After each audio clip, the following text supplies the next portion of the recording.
Did Sony destroy gaming? Hey YouTube, welcome back to the channel. Sony has been running the gauntlet with their customers over the past week. We're going to talk about it. First question, did Sony destroy gaming? Let me know what you think in the comment section. We're also going to cover a little bit of GTA 6, just a smidge. No more movies, right? PS3 and Vita stores go bye-bye. The real problem was never Sony.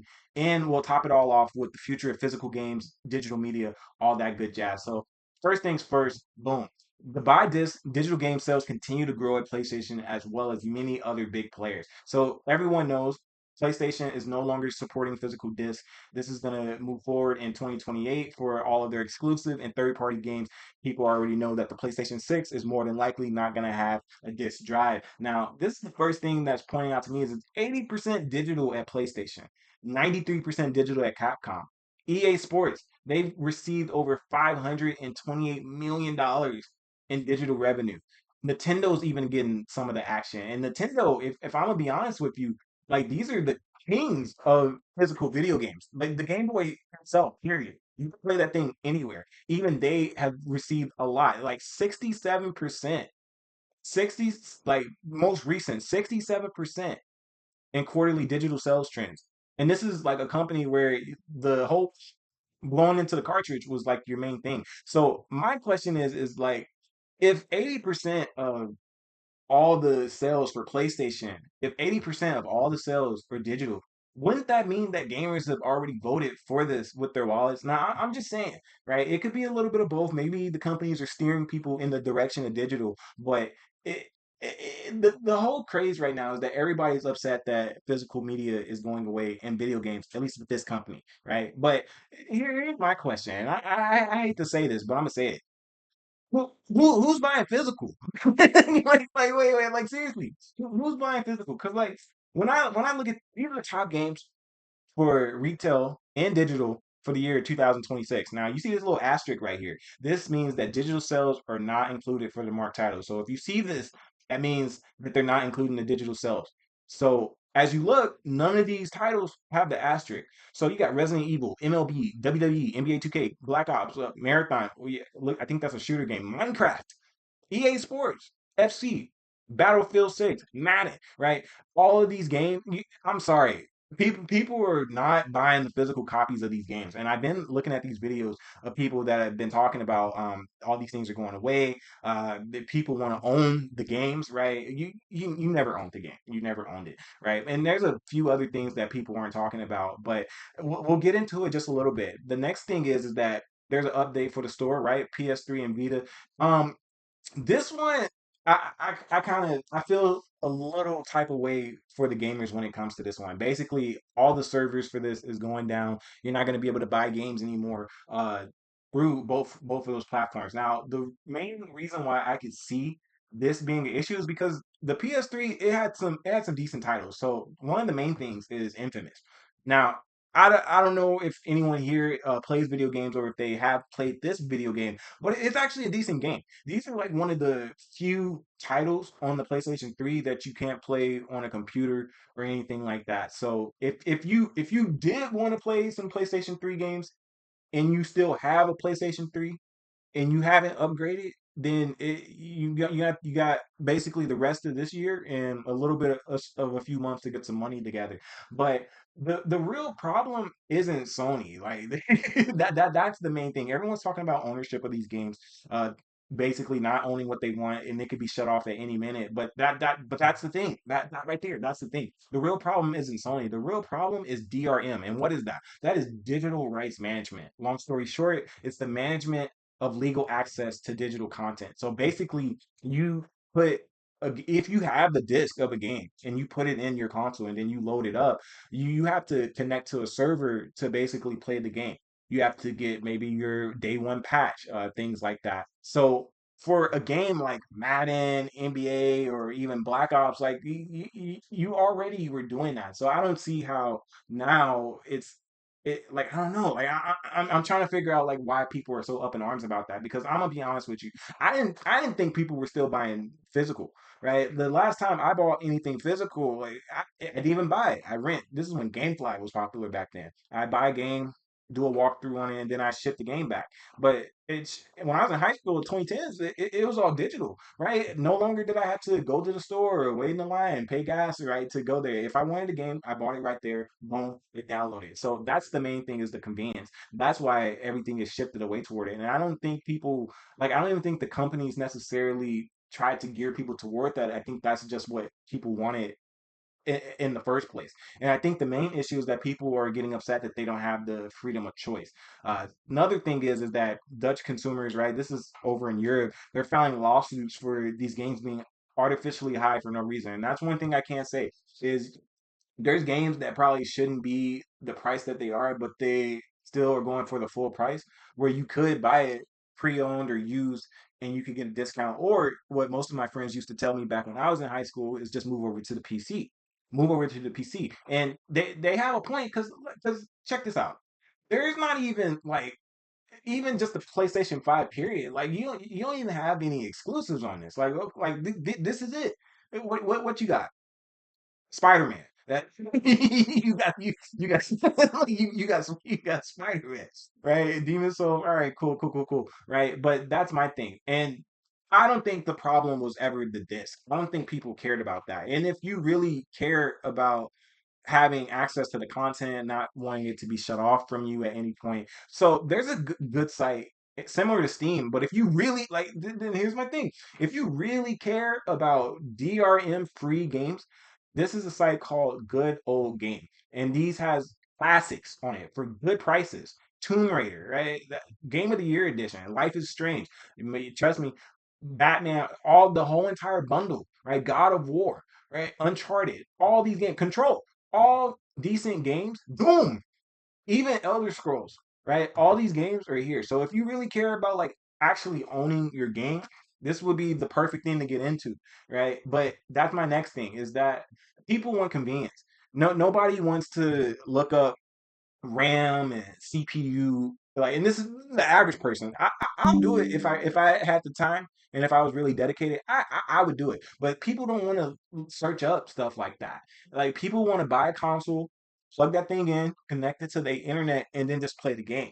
And this is how they do it now. And they even have indie games on here too. So I'll leave a link. I'm not sponsored, but I'll leave a link in the description for that. But my main thing is that there weren't like you really didn't need a PlayStation. You didn't need a console after like if we're gonna be honest. Spider-Man, all right, okay.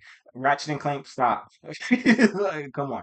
Now, and don't get me wrong, like I grew up with these older games. I remember when a game was $40.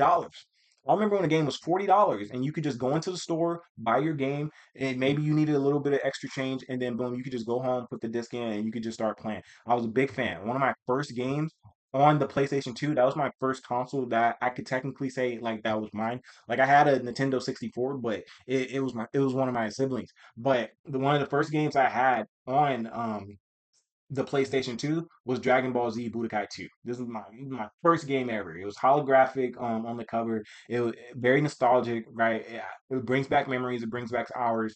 We'll get more into that, but like that's a big thing. And this is basically going to be the overarching point of my video is that physical games is not going away. Now the future is going to be is that physical games is going to be the premium. It's going to be the luxury. Like if you're basically if you want to play a physical game, at least with Sony, they're just gonna make you pay more money to play the physical game.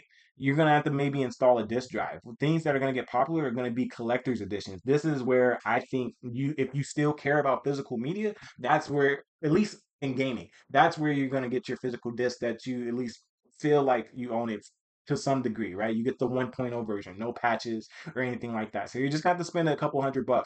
Even the same thing with this game right here. This is because this is a physical copy. This game is old, but it's retailing for 105 on this person for eBay. 105 unopened. Now, okay, right? And then in this case, does it even matter that the game is physical? Because the only reason that he's even able to do that is because it's packaged, right? It looks like it's unopened, right? You you I'm gonna be honest, you want to play the game, right? Now, if you want to have it up there in the bookshelf, okay, that's cool, right? I mean, all right, cool. Another game I played, I was just thinking about it when I was making this video. Y'all know nothing about this. Fight Ninja. One of the this is a I don't even know why it doesn't say it, but this is a PlayStation greatest hits right here. This is a good game right here on the PlayStation 2. But that is ultimately what's been going on with Sony. They basically everyone feels blindsided by something that things that they never owned to begin with. And if you really do want to feel like that you have the ownership or the rights of your games, there's so many alternatives out there, right? You have Steam, you have good old game places where you can download these games and you don't have to worry about it ever being shut off from you. Okay. Next thing we're going to talk about is basically because this is getting into the overarching topic. Basically, they're even deleting movies out of people's account. Now, long story short, basically a deal fell through that they had with a company, so they removed it from everyone's platforms in their account. Now, I'm not encouraging anything, but yeah, y'all never had to buy the movies. Yeah, y'all never had to buy these movies.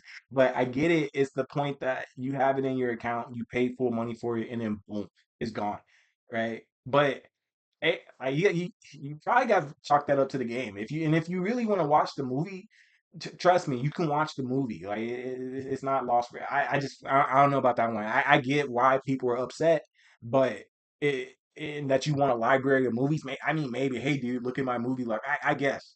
All right, I digress. But yeah, 500 plus movies are deleted out of people's accounts. We already covered that. The real problem was never Sony, but that is my main theory for the future of physical games and just everything as a whole. Is that these are just going to be the premium of the cost of entry into gaming. It's already expensive now. You gotta whether you get a PC or you get a console, you gotta buy the console, right? You gotta get the controller or the keyboard. If you want to play online, you gotta get the headset. You gotta have the internet connection, right? All these things just to enter into the gaming industry. Yeah, it's a lot if you want to play some video games. But if you really care about having these games, there's alternatives out there. But my thing is that the general public normies have infiltrated gaming. So and it's the same thing that happened with anime. That at one point it was niche. You were weird if you like anime. Now everybody loves anime.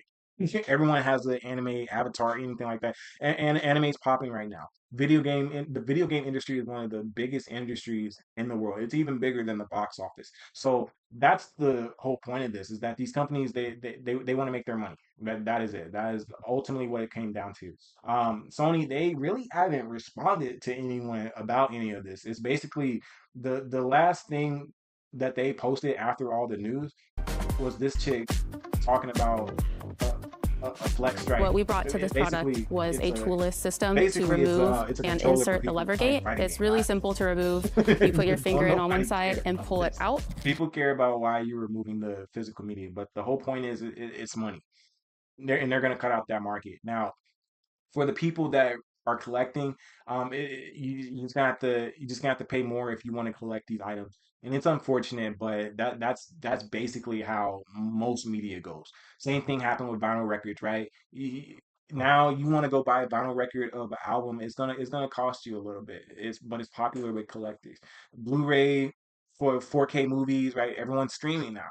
And then the same thing with books, right? Everyone's reading ebooks, but yet people still want to have the physical copy. So it's just going to be that niche that people are going to have to dive into. And if they do want to participate, they're just going to have to spend more money. And then that's a title for another video because like I said, games now they're going for like $70. Soon they're going to be 80. GTA that one of the games that kind of started all of this, right? They're going non-physical. It's going to be all digital. Some people are saying that game's about to be $100. But I'll admit GTA will probably feed generations. If you want a video about that, let me know. I'll make it. But that is basically going to be the end of this video. Is that you never owned it. The real issue was digital rights management. And if you really do care about having access to titles that you feel like can never be taken away from you, there are so many alternatives. The only thing is that the majority of people they don't even care about this. Like if they release the PlayStation 6 tomorrow and say, hey, we're gonna have a disc drive and it's gonna be $100 cheaper. So not $1,000, it's just gonna be 900. Will people actually care? I I, I don't think so. I don't think so. Let me know what you think in the comments. Like the video. If you're new, subscribe, and I will check you on the next one. I got another video I want to make, but I just wanted to get my thoughts on that. All right, see you. Bye.